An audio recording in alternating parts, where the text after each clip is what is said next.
진짜 메모 안 하면 이제는 기억 못 해요. 메모를 해 놓으면 나중에 기억을 되살릴 수가 있는데, 아예 메모를 해 놓지 않고 머릿속으로 생각만 해 놓으면 무슨 생각을, 굉장히 기특한 생각을 내가 했다는 기억은 있는데 그 기특한 생각의 내용을 살려내지는 못해요. 이제 컴퓨터로 치면 작은 메모리 용량이 줄어드나 봐요. 그래서 그 일종의 외장 하드를 장착해서 보강하는 게 이 메모거든요. 여기 조그만 스프링 수첩을 써요. 들고 다니면 쓸 수 있게 주머니 넣고, 알쓸신잡 찍으러 다닐 때도 이렇게 메모를 미리 해서 가죠. 그때는 가서 어디를 갈지, 뭘 볼지, 거기 가서 그다음에 거기 가서 꼭 확인해 보고 싶은 거, 이런 것들, 그런 것들 미리 메모해서 가서 다닐 때 잠깐씩 살펴보고, 그러고 이렇게 흔적을 찾아보면 그냥 머릿속에 넣고 가는 것보다 훨씬 나아요. 그래서 주로 수첩은 지금은 여행, 국내든 해외든 여행을 할 때 많이 쓰죠.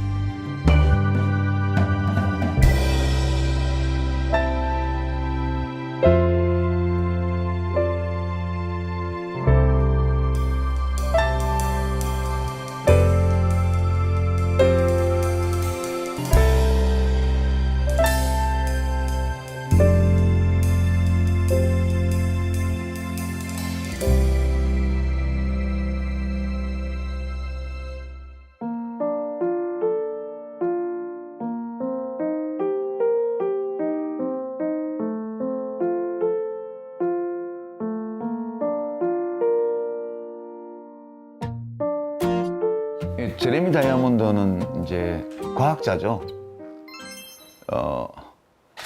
그 역사학자들이 과학 공부를 별로 안 해요.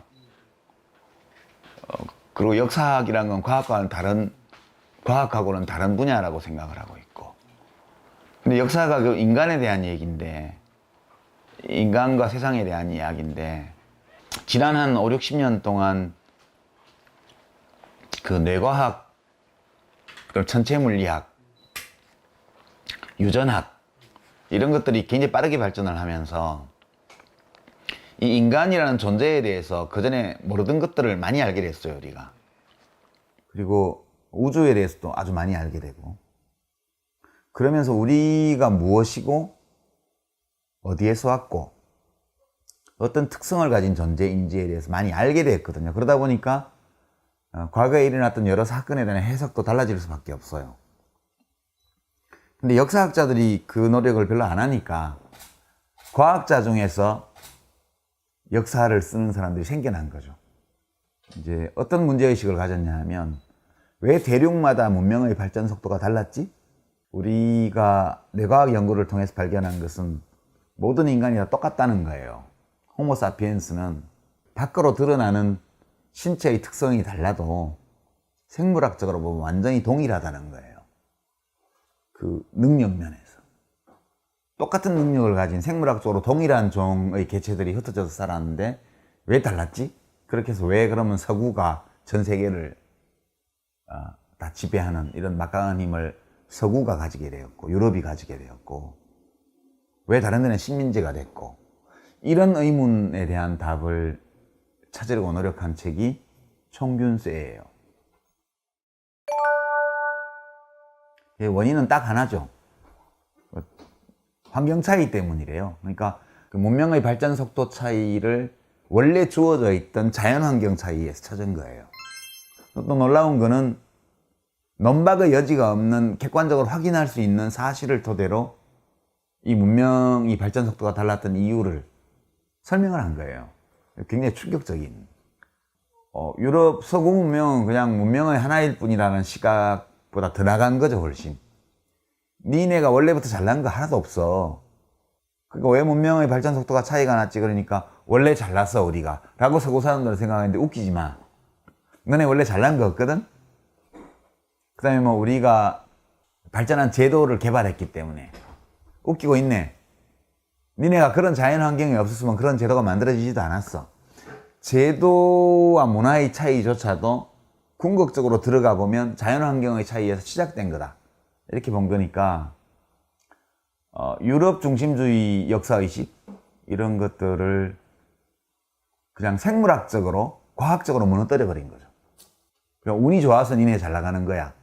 그러니까 좀 겸손해지도록 해 라고 말한 거고, 지금 문명의 발전 속도가 뒤진 지역에 사는 사람들한테는 네 잘못이 아니야, 운이 나빴던 거야, 앞으로 노력하면 달라질 수 있어, 이런 얘기를 한 거라서 저는 되게 좋았어요, 그게.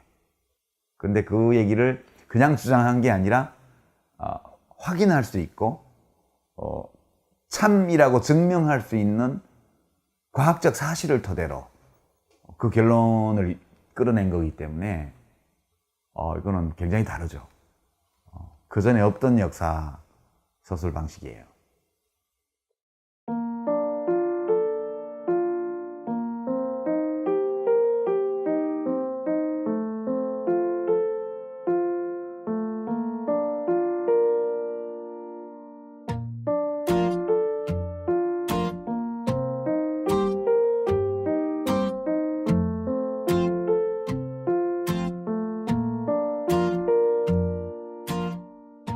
역사학자 유발 하라리는 서양 중세사를 전공한 그 이스라엘 사람이잖아요. 서양 중세사 중에서도 전쟁사를 전공했던 사람인데, 그러니까 유발 하라리는 되게 독특한 사람이에요. 유대인인데 유대인으로 분류되기를 원치 않고요. 그리고 자기 자신의 정체성이 호모사피엔스예요. 그러니까 유대인, 서구인, 백인 이런 게 아니고요. 호모사피엔스예요. 그래서 그 책 속표지에 손으로 이렇게 써놨잖아요. From one sapiens to another 이렇게 아마 돼 있을 것 같은데, 그러니까 사피엔스의 일원으로서 다른 사피엔스에게 우리가 어디에서 왔으며 어떻게 이렇게 막강한 힘을 가지게 되었으며 우리의 앞날에 무엇이 기다리고 있는지에 대해서 말을 걸은 거죠. 그런데 굉장히 서사가 탁월하죠. 이분도 역시 천재예요. 이게 토인비가 말한 진짜 창조적 천재가 맞아요. 이 과학 공부를 막 해가지고 과학자들이 인간과 사회에 대해서 밝혀낸 것들을 다 받아들여서 인류 전체를 하나의 역사 서술 단위로 호모사피엔스 전체, 우리 종을 역사 연구 단위로 삼아서 인류가 어떻게 해서 이렇게 막강한 힘을 가지게 되었는가. 그러니까 호모사피엔스는 어디에서 왔으며 어떻게 해서 이렇게 막강한 힘을 가지고 지구 생태계의 지배자가 되었는가. 얘네들의 앞길에 뭐가 기다리고 있는가. 이거를 이야기하려고 한 책이에요. 그래서 하라리는 정말 깨인 사람이에요. 그런 부족 본능이 생물학적으로 나에게 주어져 있지만 그 부족 본능의 지배에서 벗어나려고 노력을 했고, 이 부족 본능의 지배에서 벗어나야지만 호모사피엔스에게 미래가 있을 것이다, 이렇게 보는 분 같아요. 되게 재밌는 사람이죠. 이 사피엔스를 읽다 보면 우리가 역사에 대해서, 인간에 대해서 가지고 있던 통념, 자연과 지구에 대해서 가지고 있던 통념, 이런 것들이 깨지는 즐거움을 맛볼 수 있어요. 그래서 이 책이 많이 읽히는 거 아닌가? 좋아요. 좋은 책은. 이런 책을 70억 사피엔스가 다 읽으면 정말 인류는 스스로를 구원할 수 있을지도 몰라요. 내게 주어져 있는, 자연이 내게 준 본능을 없애지는 못하지만 이것을 관리할 수 있겠다는 그런 생각을 가진다면 좋을 것 같아요. 이 제레미 다이아몬드의 총균세나 유발 하라리의 사피엔스에서는 과학 정보와 역사 정보 사이에 구분이 없어요. 그 두 개가 그냥 융합되어 있어요. 그래서 되도록 많은 역사적 사실을 과학적으로 검증하려고 했고, 그 사실의 해석과 관련해서 과학적 지식을 활용하려고 노력을 했기 때문에, 그래서 이 인류사 또는 비히스토리, 여기에는 역사학과 과학이 잘 분리되지가 않아요. 그 점이 또 굉장히 새로운 측면이죠. 그 재미가 있어요. 네, 이제 마지막 질문입니다. 인류의 미래에 대해서 여러 가지 근심들이 나오고 있는데요. 여러분이 생각하는 사피엔스의 미래 어떻습니까? 영생할까요? 절멸할까요?